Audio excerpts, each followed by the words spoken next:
Hello everyone, welcome back to YouTube channel Foster academy. और आज की इस वीडियो में हम एमसीक्यूज डिस्कस करने वाले हैं the rise of nationalism in Europe. आपका चैप्टर है हिस्ट्री का, ठीक है, चैप्टर नंबर 1। और अगर आपने अभी तक ये चैप्टर ठीक से नहीं पढ़ा है तो आप बहुत अच्छे से इसको समझ सकते हैं। इसी चैनल पर प्लेलिस्ट मिल जाएगी आपको हिस्ट्री की, ठीक है, और उसमें मैंने बहुत अच्छे से आपको ये चैप्टर एक्सप्लेन किया हुआ है। तो चलिए स्टार्ट कर लेते हैं एमसीक्यूज विद क्वेश्चन नंबर 1। ठीक है, तो हमारे पास क्वेश्चन नंबर 1 है, who was responsible for the unification of Germany. यानी जर्मनी को यूनिफाई करने में, यानी एक करने में, जर्मनी को जोड़ने में इनमें से किसका जो रोल है वो इम्पोर्टेंट रहा है, उसके लिए कौन रिस्पॉन्सिबल रहा है। तो इसका जो करेक्ट आंसर जाएगा वो जाएगा option number B, Otto von Bismarck. ठीक है, चलिए क्वेश्चन नंबर 2 की तरफ बढ़ते हैं। The allegory of the German nation who wears a crown of oak leaves. यानी ओक लीव का क्राउन पहने हुए जर्मन के किस एलिगरी को दिखाया गया है, मतलब एक चिन्ह, एक सिंबल के रूप में या फिर एक विजन के रूप में दिखाया गया है। तो ये कौन है? ये आपने बहुत अच्छे से पढ़ा हुआ है। यानी एक लेडी फिगर था, उसमें क्या था कि ओक लीव का क्राउन पहना हुआ था, जो हीरोइज्म के बारे में बताता है। मतलब जो बताता है कि ये ओक लीव का क्राउन है, हीरो पहनते हैं इसको, ठीक है, हीरोइज्म। तो क्योंकि जर्मन से रिलेटेड है और आपको याद रखना बहुत आसान है, जर्मन है, तो वो आंसर जाएगा जर्मेनिया। ठीक है, तो आंसर इसका जर्मेनिया रहने वाला है। क्वेश्चन नंबर 3 की तरफ बढ़ते हैं। When did the French revolution start. बहुत ही इजी क्वेश्चन है, इसका आंसर बिल्कुल आपको पता होना चाहिए। जल्दी बता दीजिए आंसर। तो आंसर है आपका 1789। ठीक है, 1789 याद रखना भी इजी है, 789 करके आप इसको याद रख सकते हैं, बहुत इजी याद रखना। और फ्रेंच रेवोल्यूशन की वजह से काफ़ी सारे चेंजेस आए थे फ्रांस में, ठीक है, चैप्टर में डिस्कस किया है हमने। क्वेश्चन नंबर 4 के साथ चलते हैं। What was the political situation in France at the time. ठीक है, उस टाइम पे फ्रांस की कंडीशन कैसी थी जब हमने रेवोल्यूशन और ये सब बात की थी। तो फ्रांस की जो कंडीशन थी वो बहुत ख़राब थी और वहाँ पर डेमोक्रेसी तो था ही नहीं, रिपब्लिक भी नहीं। क्या था फिर वहाँ पर? तो ये आप जाएंगे ऑप्शन नंबर डी के साथ, ठीक है, एब्सोल्यूट मोनार्की। अब मुझे ज़रा ये बताइए कि एब्सोल्यूट मोनार्की का मतलब क्या होता है। तो एब्सोल्यूट मोनार्की होता है एक ऐसा रूल, एक ऐसा किंग बोल सकते हैं या एक ऐसा राजा बोल सकते हैं जिसके रूल को कंट्रोल करने वाला कोई भी नहीं है। यानी वो किसी के भी कंट्रोल में, किसी के भी, उसकी जो पावर है किंग की, वो किसी के भी कंट्रोल में आने वाली नहीं है। कोई भी कॉन्स्टिट्यूशन नहीं है कंट्री में, ठीक है। तो वो क्या है, निरंकुश, इसको एक तरीके से हम कह सकते हैं। नेक्स्ट क्वेश्चन की तरफ बढ़ते हैं। क्वेश्चन नंबर 5 है हमारे पास। Choose the correct nationality of the artist Frederic Sorrieu. जब आपका चैप्टर स्टार्ट होता है तो स्टार्टिंग में ही आप एक पेंटिंग देखते हो ना, तो वो पेंटिंग किसने बनाई थी? फ्रेडरिक सोरियो ने। Who visualised in his painting, मतलब उसने अपनी जो पेंटिंग है उसको विजुअलाइज किया था और उसमें एक सोसाइटी दिखाई थी आपको। वो सोसाइटी थी आपकी डेमोक्रेटिक एंड सोशल रिपब्लिक। अब आपको ये बताना है कि ये जो पेंटर है, ये जो आर्टिस्ट है, ये कौन सी कंट्री से रिलेटेड है। तो जल्दी इसका आंसर बताइए मुझे। इसका आंसर है आपका फ्रेंच, यानी वो एक फ्रेंच पेंटर ही थे, ठीक है, फ्रांस से ही वो थे। इसका करेक्ट आंसर रहेगा आपका फ्रांस, यानी फ्रेंच पेंटर थे। क्वेश्चन नंबर 6 की तरफ बढ़ते हैं। एक वर्ड है यहाँ पर नेशनलिज्म, जो आपके चैप्टर का भी जो टॉपिक है, nationalism which emerged as a force in the last 19th century. यानी 19th सेंचुरी के एंड में नेशनलिज्म इमर्ज हुआ था और आपको बताना है नेशनलिज्म का मीनिंग। तो जल्दी से ऑप्शन देख लीजिए और मुझे आंसर बताइए। तो देखिए पहला क्या है, strong devotion for one's own country and its history and culture. Second is strong devotion for one's own country without appreciation for other nations. C है strong love for one's own country and hatred, मतलब hate करना, for others. फिर है equality, strong devotion for all the countries of the world. अब आपको इनमें से correct option बताना है। आई होप आप समझ गए होंगे। इसका ऑप्शन नंबर जो ए है वो बिल्कुल सही है, अच्छे से डिफाइन करता है नेशनलिज्म को, जिसका मतलब है strong devotion for one's own country, यानी हमारी खुद की कंट्री के लिए एक ऐसा डिवोशन, मतलब समर्पण की भावना, and its history and culture, और अपने देश की हिस्ट्री और उसके कल्चर के बारे में एक तरीके से डिवोशन या पूरी तरीके से समर्पण, या फिर आप कह सकते हैं लव। ठीक है, यहाँ पर एक क्वेश्चन आता है, question number 7, what emphasise the notion of a united community enjoying equal rights under a constitution. यानी इनमें से कौन सा वो आइडिया है, मतलब इनमें से कौन सा जो ऑप्शन है वो एकदम करेक्ट रहेगा, जो एम्फेसाइज करता है आइडिया को, एक यूनाइटेड कम्युनिटी जो कि एक साथ में रहने वाली कम्युनिटी जो एंजॉय कर रहा है equal rights under a constitution, यानी संविधान में रहते हुए इक्वल राइट्स को एंजॉय कर रहा है। इनमें से कौन सा आइडिया है जो इसको परफेक्ट तरीके से डिफाइन कर रहा है? तो इसका जो करेक्ट आंसर रहेगा वो रहेगा आपका option number A, la patrie and le citoyen. हमने जब चैप्टर पढ़ा था तो बहुत अच्छे से पढ़ा था कि वहाँ के लोग, फ्रांस के लोग फादरलैंड और सिटीजनशिप की जो भावना थी उससे बहुत अच्छे से वो मतलब उनमें बहुत भावना थी इस चीज़ की, जिसकी वजह से जो कम्युनिटी थी वो बिल्कुल यूनाइटेड थी। ठीक है, और यूनाइटेड कम्युनिटी की उन्होंने एक बात की, जिसके पास राइट्स होंगे और जो राइट्स को इक्वल राइट्स यानी सभी के लिए एकदम इक्वल राइट्स होंगे उनको एंजॉय करेगा। और राइट्स मिलेंगे कब? जब वहाँ पर कॉन्स्टिट्यूशन होगा। तो यहाँ पे आपको दो वर्ड ये याद रखने, ला पैट्री एंड ले सिटोइन। ठीक है, अगला क्वेश्चन है आपका, how many colours did the new French flag have. France का जो नया फ्लैग आया था उसमें कितने कलर थे? तो ये बहुत इजी क्वेश्चन है आपके लिए। इसमें थे आपके 3 कलर्स यानी ट्राई कलर। ठीक है, ट्राई कलर इसका जो है वो करेक्ट आंसर है। अगला क्वेश्चन देख लेते हैं, question number 9, match the term with the statement given below. यानी आपको यहाँ पर एक टर्म दिया गया है यूटोपियन सोसाइटी। तो यूटोपियन सोसाइटी जो है इनमें से किस चीज़ को अच्छे से डिफाइन करती है, मतलब आपको मीनिंग बताना है यूटोपियन सोसाइटी का। तो आप एक बार ऑप्शन देखिए अच्छे से और फिर मुझे बताइए कि कौन सा जो ऑप्शन है वो बिल्कुल करेक्ट फिट बैठ रहा है इसके ऊपर, यूटोपियन सोसाइटी के ऊपर। तो इसका जो आंसर रहेगा वो रहेगा ऑप्शन नंबर बी यानी 2। यूटोपियन सोसाइटी हमने पढ़ा था फ्रेडरिक सोरियो, जब आपका स्टार्टिंग में चैप्टर के स्टार्टिंग में ही एक पिक्चर है जिसमें बताया गया है कि फ्रेडरिक सोरियो जिन्होंने वो पेंटिंग बनाई थी, फ्रेंच आर्टिस्ट, उन्होंने एक ऐसी सोसाइटी की बात की है जो कभी भी एग्जिस्ट कर ही नहीं सकती, यानी एक ऐसी कल्पना लोक है, एक ऐसी यूटोपियन सोसाइटी है जिसका होना पॉसिबल ही नहीं है। तो इसका ऑप्शन नंबर बी आंसर सही हो जाएगा। A society that is unlikely to ever exist, एक ऐसी सोसाइटी जो कभी भी हो ही नहीं सकती, कल्पना में ही हो सकती है सिर्फ। ठीक है, तो ये क्वेश्चन नंबर 10 की तरफ बढ़ते हैं। Who among the following formed the secret society called young Italy. Young Italy नाम की जो सीक्रेट सोसाइटी है, वो जो संगठन था, इंस्टीट्यूट था, वो किसने स्टैब्लिश किया था, किसने फॉर्म किया था, ये आपको जल्दी से बताना है। बताइए ज़रा।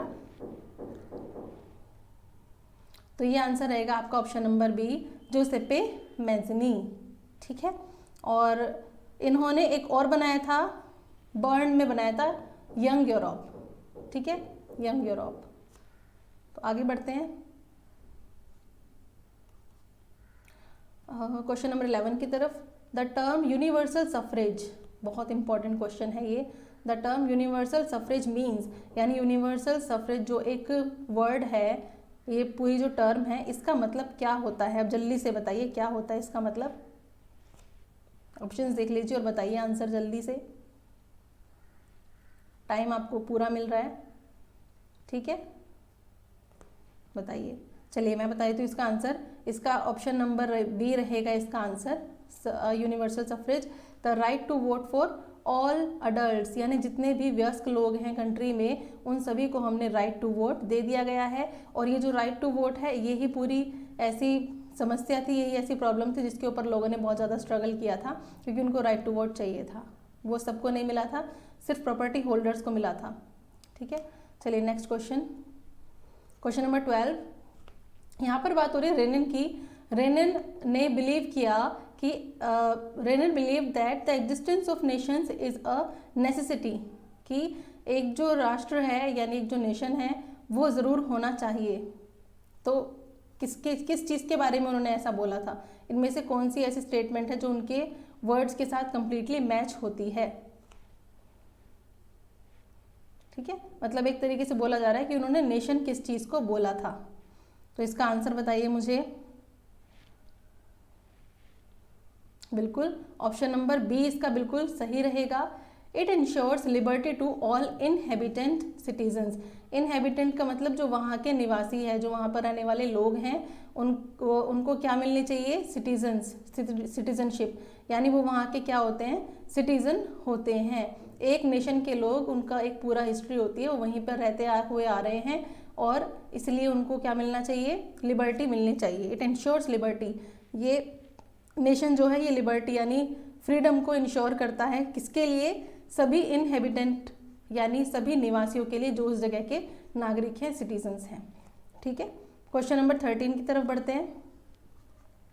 विच of the following countries did not attend the Congress of Vienna? इनमें से कौन सी ऐसी कंट्री है जिसने वियना कांग्रेस को अटेंड नहीं किया? जो आपकी 1815 में वियना कांग्रेस हुई थी उसको अटेंड कौन सी कंट्री ने नहीं किया? तो इसका जो ऑप्शन रहेगा वो रहेगा ऑप्शन नंबर डी। ठीक है, स्विट्जरलैंड इसमें पार्टिसिपेट उसने नहीं किया था, इसकी जगह पे क्या आना है? ऑस्ट्रिया। ठीक है, ब्रिटेन था, रशिया था, पर्शिया था और ऑस्ट्रिया। नेक्स्ट क्वेश्चन देखते हैं। When did Napoleon invade Italy? Italy में कब वो एंटर उसने किया था नेपोलियन ने? जल्दी से बताइए मुझे। तो उसने एंटर किया था 1797 में। अगर आपके पास ऑप्शन में 1796 आता है और 97 नहीं है तो आप इसको भी टिक कर सकते हैं, लेकिन यहाँ पर 1797 है तो आप यहाँ पर इसको टिक करेंगे। 1797 में वो इटली में गया था, एंटर किया था उसने। क्वेश्चन नंबर 15 की तरफ बढ़ते हैं। Which territories were included under the Habsburg Empire? यानी हैब्सबर्ग के एम्पायर के अंदर कौन कौन सी इनमें से जगह है जो आती हैं? जल्दी से बताइए आंसर। तो इसमें जाएगा ऑप्शन नंबर ए, बिल्कुल सही, एल्पाइन रीजन्स थे। ठीक है, टैरोल था, ऑस्ट्रिया हंगरी था, एंड सुडेनटेनलैंड था, बोहेमिया और लैम्बार्डी और वेनेशिया। तो इसका करेक्ट ऑप्शन रहेगा ऑप्शन नंबर ए। क्वेश्चन नंबर 16 की तरफ बढ़ते हैं। प्लेबिसाइट जो वर्ड है उसका मीनिंग आपको बताना है, क्या है? जल्दी से देखिए सारे ऑप्शंस और बताइए आंसर। तो इसका करेक्ट आंसर जो रहेगा वो रहेगा ऑप्शन नंबर डी आपका। प्लेबिसाइट जो है वो एक डायरेक्ट वोट है। ठीक है, एक तरीके का वोट देने का राइट है या वोट देना होता है बाय विच, जिसके द्वारा जो सिटीजन होते हैं, जो उस कंट्री के निवासी होते हैं, उस एरिया के निवासी होते हैं, उनको पूछा जाता है कोई भी प्रपोजल को एक्सेप्ट या फिर रिजेक्ट करने के लिए। यानी जनमत संग्रह एक तरीके से इसको कह सकते हैं। यानी सभी लोगों से क्या पूछा जाता है कि आप इस चीज़ के अगेंस्ट में हैं या फिर इस चीज़ के साथ में हैं, ये आपको वोट दे करके हमें बताना है। ठीक है, चलिए नेक्स्ट क्वेश्चन, क्वेश्चन नंबर 17 की तरफ बढ़ते हैं। जो फ्रेंच रेवोल्यूशनरीज थे उन्होंने डिक्लेयर किया था mission and destiny of French nation was. The French revolutionaries यानी फ्रेंच रेवोल्यूशनरीज जो थे जिन्होंने क्रांति की थी, उन्होंने डिक्लेयर किया था अपना मिशन और डेस्टिनी कि फ्रांस के लिए। ठीक है, अब इनमें से करेक्ट स्टेटमेंट बताइए क्या है, क्या रहेगी? ठीक है, तो इसका जो करेक्ट आंसर रहेगा वो रहेगा B, to liberate the people of Europe. यानी वो चाहते थे, फ्रेंच रेवोल्यूशनरीज चाहते थे, उन्होंने डिक्लेयर किया था कि जो यूरोप के जितने भी लोग हैं उनको हम डेस्पोटिज्म से बचाएंगे। डेस्पोटिज्म का मतलब होता है वही राजा वाला रूल, मोनार्की वाला, एक तरीके से कह सकते हैं निरंकुश रूल। ठीक है, यानी एब्सोल्यूट जो मोनार्की था उससे बचाना लोगों को। ठीक है, तो वो जो रेवोल्यूशनरीज थे फ्रांस के, उन्होंने ये बोला था। नेक्स्ट क्वेश्चन की तरफ बढ़ते हैं। Question number 18, the civil code of 1804। France का जो 1804 का जो सिविल कोड था वो और किस कोड से नाम से जाना जाता था? तो वो जाना जाता था नेपोलियनिक कोड। ठीक है, नेक्स्ट क्वेश्चन, क्वेश्चन नंबर 19 की तरफ बढ़ते हैं। Which of the following statements about the French revolution are correct? French revolution से रिलेटेड कौन सी स्टेटमेंट है जो बिल्कुल सही है? स्टेटमेंट देखिए और मुझे जल्दी से आंसर बताइए। तो वो जो स्टेटमेंट है आपकी वो रहेगी सही एकदम, स्टेटमेंट नंबर सी पर जो है 1 एंड 3। देखते हैं क्या है ये। After the end of the French revolution, यानी फ्रेंच रेवोल्यूशन के एंड के बाद, इट वॉज प्रोक्लेम्ड यानी ये डिक्लेयर कर दिया गया that it was the people, कि वो लोग होंगे जो कि आगे इस देश का भविष्य, इसकी डेस्टिनी डिसाइड करेंगे और कॉन्स्टिट्यूशन वहाँ पर आएगा। तो फर्स्ट एंड थर्ड हमारे पास क्या है? सेंट्रलाइज एडमिनिस्ट्रेशन ला दिया गया। इसके बाद अब कुछ भी बिखरा बिखरा एडमिनिस्ट्रेशन नहीं था, सेंट्रलाइज्ड यानी केंद्रीकृत एडमिनिस्ट्रेशन अब वहाँ पर आ गया। ठीक है, यूनिफॉर्म लॉज की जगह पर सभी लोगों के लिए। नेक्स्ट क्वेश्चन की तरफ बढ़ते हैं। क्वेश्चन नंबर 20, नेपोलियनिक कोड था वो कहाँ से, मतलब एक तरीके से आप कह सकते हैं कि वो कहाँ कहाँ पर लगाया गया, कौन कौन से एरियाज पर लगाया गया। तो इसका जो करेक्ट आंसर रहेगा वो रहेगा ऑप्शन नंबर सी, वो जगह, वो रीजन्स जो कि फ्रेंच कंट्रोल में आ रहे थे। ठीक है, क्वेश्चन नंबर देखते हैं, the liberal nationalism stands for, यानी लिबरल नेशनलिज्म जो उदार नेशनलिज्म होता है, राष्ट्रवाद, उदार राष्ट्रवाद। ठीक है, अब ये बताना है आपको कि इनमें से कौन से स्टेटमेंट है जो इसको सही से डिफाइन करती है लिबरल नेशनलिज्म को। तो इसका करेक्ट आंसर मैं आपको बोलूं तो इनमें से करेक्ट आंसर जाएगा आपका ऑप्शन नंबर ए। लिबरल नेशनलिज्म का मतलब होता है फ्रीडम मिलना, यानी जितने भी लोग हैं उन सबको, हमारे जो स्टेट है, नेशन है, जितने भी लोग हैं सभी को right to equality and right to freedom मिल जाना, यानी सभी क्या है अब कानून के सामने इक्वल हैं, बराबर हैं। ठीक है, क्वेश्चन नंबर 22 की तरफ चलते हैं। Which of the following is not a feature of belief और बिलीफ ऑफ कंजर्वेटिज्म, यानी इनमें से कौन सी ऐसी स्टेटमेंट है जो कंजर्वेटिज्म को ठीक से डिफाइन नहीं करती है। बाकी सब स्टेटमेंट बताती है कि कंजर्वेटिज्म के लिए है, लेकिन एक स्टेटमेंट आपको बतानी है जो इसके लिए बिल्कुल गलत है। तो देखिए जरा और बताइए मुझे आंसर सही। ठीक है, देखिए कंजर्वेटिज्म जो है वो ट्रेडिशनल वैल्यूज़ को भी फॉलो करता है और इसने ग्रेजुअल डेवलपमेंट की भी बात की है और इसने बिलीव किया है मोनार्की पर भी, लेकिन ये जो करेक्ट स्टेटमेंट नहीं है वो है यहाँ पर ऑप्शन नंबर सी। कंजर्वेटिज्म जो है propose to return to the society of pre revolutionary days and war against the ideas of modernisation. जबकि हमने क्या पढ़ा है चैप्टर में कि कंजर्वेटिज्म मॉडर्नाइजेशन को भी प्रमोट करने की बात करते हैं। ठीक है, टू स्ट्रेंथ मोनार्की। तो यहाँ पर एक जो बिलीफ है वो बिल्कुल सही नहीं है और वो है आपका ऑप्शन नंबर सी। बाकी सारे एकदम करेक्ट हैं। ठीक है, हायरार्की इसकी भी इसने बात की है, लेकिन इसने बात नहीं की है प्री रेवोल्यूशनरी टाइम की। चलिए आगे चलते हैं नेक्स्ट क्वेश्चन पर। क्वेश्चन नंबर 23 है यहाँ पर आपके पास, the treaty of recognized Greece, यानी इनमें से कौन सा एक ऑप्शन है जिसके थ्रू, कौन सी ऐसी ट्रीटी है जिसने ग्रीस को एक इंडिपेंडेंट नेशन बना दिया था। जैसे इंडिया 1947 में इंडिपेंडेंट हुआ था, ऐसे ही कौन सी ऐसी ट्रीटी हुई थी, संधि हुई थी जिसके थ्रू ग्रीस जो है, ग्रीक जो है उसको एक इंडिपेंडेंट नेशन का दर्जा दे दिया गया था। तो इसका ऑप्शन नंबर बी एकदम सही रहेगा। बहुत अच्छे से पढ़ा था हमने जब चैप्टर पढ़ा था। कॉन्स्टेंटिनोपल की जो 1832 की जो ट्रीटी थी उसके थ्रू ग्रीस को एक पूरा नेशन बना दिया गया था। अब आते हैं क्वेश्चन नंबर 24 पर। हु सेड, किसने ये कहा है, बहुत ही ज़्यादा पॉपुलर, बहुत ज़्यादा इंपॉर्टेंट ये क्वेश्चन है। व्हेन फ्रांस स्नीजेस, यानी जब फ्रांस छींकता है, the rest of Europe catches cold, तो पूरे यूरोप को क्या हो जाता है, ठंड लग जाती है, यानी सर्दी हो जाती है। ठीक है, फ्रांस की इंपॉर्टेंस बताई है यहाँ पर। तो बताइए ज़रा ये बात किसने बोली है। तो ये बात बोली है यहाँ पर option number D, Duke Metternich ने। ठीक है, और ये पर्शिया से रिलेटेड थे, ये ध्यान रखना है। क्वेश्चन नंबर 25 की तरफ बढ़ते हैं अब।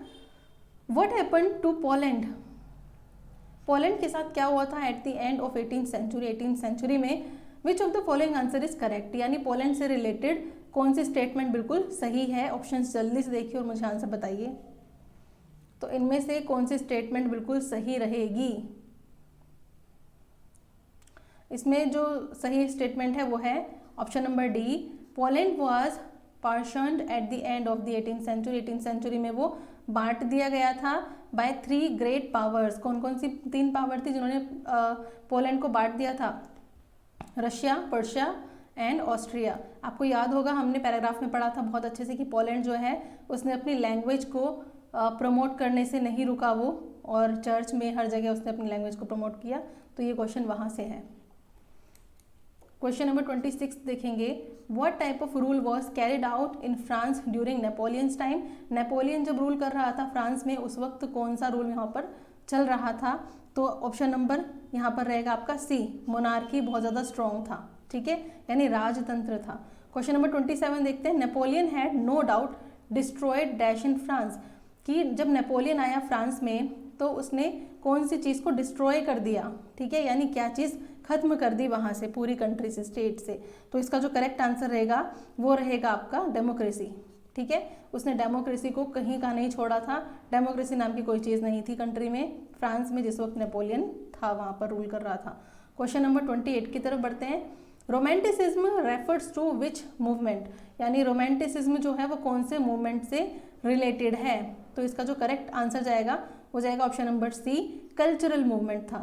ठीक है, क्वेश्चन नंबर 20, ओवर 7 ईयर, 7 साल में 3 वॉर लड़े गए थे with Austria, Denmark and France. ठीक है, तो अब आपको बताना है कि इनमें से कौन जीता था।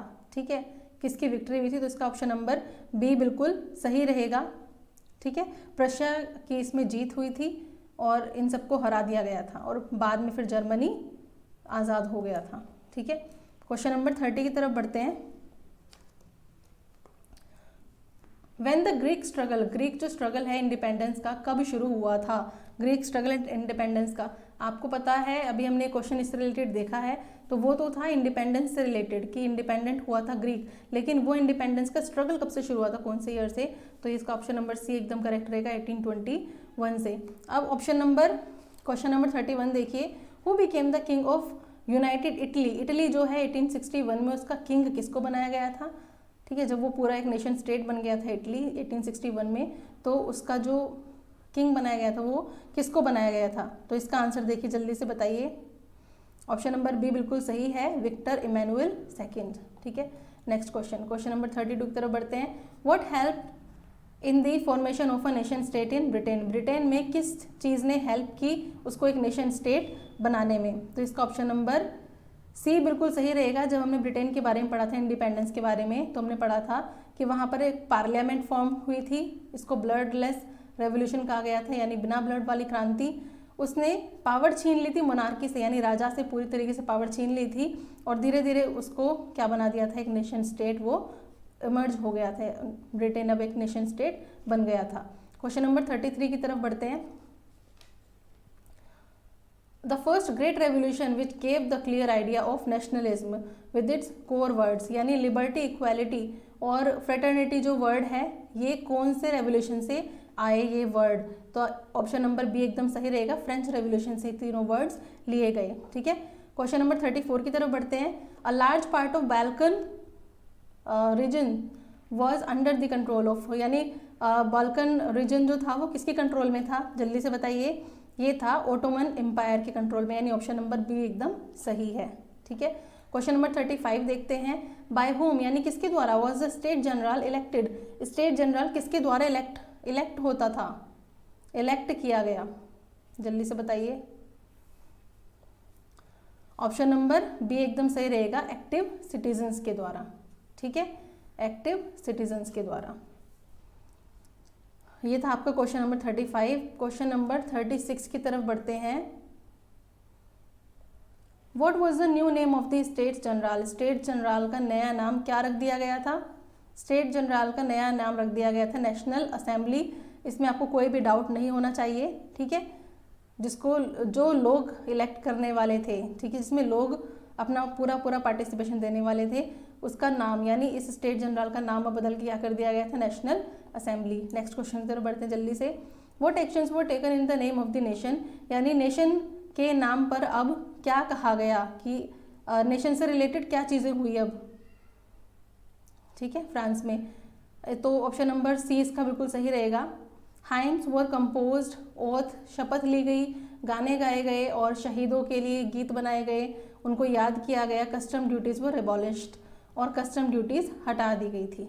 ठीक है, चलिए नेक्स्ट क्वेश्चन देखते 38। विच of the following powers was not interested in Balkan peninsula, यानी बाल्कन जो एरिया था वहाँ पर कौन सी पावर इनमें से बिल्कुल भी इंटरेस्टेड नहीं थी, मतलब उसको बिल्कुल भी इंटरेस्ट नहीं था, तो ऑप्शन नंबर सी बिल्कुल सही रहेगा, जापान को इनमें कोई भी इंटरेस्ट नहीं था। 39th क्वेश्चन देखते हैं। रीजनल डायलेक्ट्स वर डिस्करेज्ड, ठीक है, और dash became the common language of the nation, यानी पूरे नेशन की अब एक भाषा बना दी गई और जो क्षेत्रीय भाषा थी, रीजनल लैंग्वेजेस थी, उनको डिस्करेज किया गया। तो कौन सी लैंग्वेज को प्रमोट किया गया बताइए जल्दी से, तो यहाँ पर प्रमोट किया गया था फ्रेंच लैंग्वेज को, तो ऑप्शन नंबर सी एकदम सही है। What mission did the revolutionaries declare as the destiny to the French people, यानी रेवोल्यूशनरीज ने क्या डिक्लेयर किया था कि अब क्या डेस्टिनी होने वाली है फ्रेंच पीपल की, तो जल्दी से बताइए, इसका आंसर रहेगा liberate the peoples of Europe from despotism to help other people of Europe to become nation बनाने में हम अब लोगों की हेल्प करेंगे। ऑप्शन नंबर 41 की तरफ बढ़ते हैं। What happened when the news of the events in France rich the different cities of Europe. जब फ्रांस के आज़ाद होने के बारे में, फ्रांस की जो रेवोल्यूशन हुआ था, फ्रेंच रेवोल्यूशन के बारे में पूरे यूरोप को पता चला, तो फिर क्या हुआ था उसके बाद हुआ ये था, ऑप्शन नंबर सी एकदम सही रहेगा। Students and other members, students और मेंबर्स क्या होने लगे थे, जो मिडिल क्लास के एजुकेटेड लोग थे वो अब जैकोबिन क्लब्स की तरफ बढ़ने लगे थे और वहाँ पर इन सब चीज़ों के बारे में बात करने लगे थे और प्लानिंग स्ट्रेटजीज बनाने लगे थे।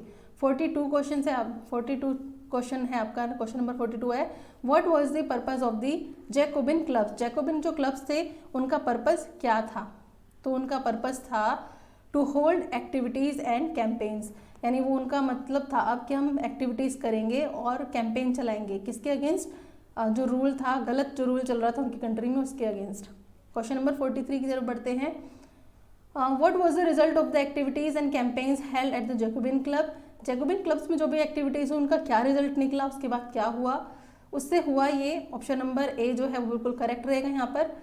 Prepared the way of for the French armies, French armies के लिए रास्ता तैयार हो गया, और to move to different countries, और वो दूसरी कंट्रीज़ में अब चले गए। ठीक है, दूसरी कंट्रीज़ में चले गए, मतलब हमने बोला था ना कि जब फ्रांस आज़ाद हो जाएगा तो दूसरी कंट्री में जाकर वहाँ भी यूरोप को आज़ाद कराने की बात करेगा, तो उसके बाद ये सब चीज़ें हुई थी। Question number 44, which countries did the French आर्मीज move into, यानी फ्रांस जो है वो कौन कौन सी कंट्रीज़ में गया था, कौन कौन सी कंट्रीज़ में मूव हुआ था, तो इसका ऑप्शन नंबर ए बिल्कुल सही रहेगा। ठीक है, Holland, Belgium, Switzerland and much of Italy में उसने एंटर किया था। क्वेश्चन नंबर 45 में चलते हैं। What idea did the French आर्मीज carry abroad through the revolutionary Wars. Revolutionary Wars के अगर हम रेवोल्यूशनरी वॉर की बात करें तो फ्रेंच आर्मीज़ ने कौन से आइडिया को प्रमोट किया, तो ये है हमारा ऑप्शन नंबर बी, नेशनलिज्म, यानी फ्रेंच रेवोल्यूशन के थ्रू अब हर जगह नेशनलिज्म उन्होंने प्रमोट किया। What did Napoleon do in the territory that was under his rule. Napoleon ने अपने अंडर आने वाली जो टेरिटरीज थी, रीजन्स थे, उन पे क्या किया, तो इसका जो करेक्ट आंसर है वो रहेगा option number A. Option number A, set about the introducing many reforms, उसने बहुत सारे वहाँ पर रिफॉर्म्स के यानी सुधार किए, और उसके एडमिनिस्ट्रेटिव रिफॉर्म्स बहुत ज़्यादा इंपॉर्टेंट है। क्वेश्चन नंबर 47 है, what did Napoleon do to make the system efficient and rational in France. अब हमें पूछा गया है कि जो नेपोलियन है उसने अपने एरिया को यानी फ्रांस को, जहाँ पे उसका रूल था, उसका जो सिस्टम है वहाँ पर उसको एफिशिएंट और अच्छा बनाने के लिए क्या किया, तो उसने क्या किया था, एडमिनिस्ट्रेटिव वर्क किया था। ठीक है, इनकॉर्पोरेटेड रेवोल्यूशनरी प्रिंसिपल्स, जो कि रेवोल्यूशनरी टाइम पे चीज़ें चलाई गई थी उनको ही आगे बढ़ा, एक तरीके से एडमिनिस्ट्रेटिव फील्ड में उसने बहुत ज़्यादा काम किया। क्वेश्चन नंबर 48 की तरफ बढ़ते हैं। Who were the junkers, junkers जो थे वो कौन थे, तो आपको बताना है आंसर, तो ये थे लार्ज लैंड ऑनर्स। ठीक है, ऑप्शन नंबर ए बिल्कुल सही है, बड़े बड़े लैंड ऑनर्स थे Junkers. Next question number 49, civil code of 1804 bring about, यानी 1804 का जो सिविल कोड था जो नेपोलियन लेकर आया था वो किस बारे में था और उसने क्या किया, तो ऑप्शन नंबर आपका यहाँ पर जाएगा बी बिल्कुल सही। उसने एबॉलिश कर दिया था, यानी प्रिविलेजेस यानी विशेषाधिकार खत्म कर दिए थे उन लोगों के जिनको बर्थ के जन्म के आधार पर कुछ अधिकार मिले हुए थे और जो दूसरों पर रूल कर रहे थे। ठीक है, एस्टेब्लिश्ड, और क्या किया, इक्वालिटी स्टैब्लिश की before law and secure the right to property, property का जो राइट है उसको भी सिक्योर कर दिया।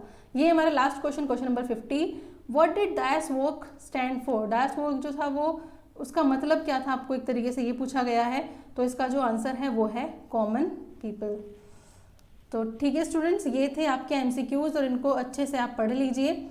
और ये पार्ट 1 था, पार्ट 2 भी जल्दी ही आएगा। और अगर आपने अभी तक चैप्टर की समरी नहीं देखी, समरी नहीं है बेसिकली मैंने आपको चैप्टर वो पूरे पैराग्राफ वाइज अच्छे से समझाया हुआ है, जाकर उसको डिस्क्रिप्शन बॉक्स में जाकर चेक कीजिए और वहाँ पर आपको मिल जाएगा वहाँ पर लिंक। ठीक है, तो चलिए friends, thank you so much, मिलते हैं अगले वीडियो में अपनी। ठीक है।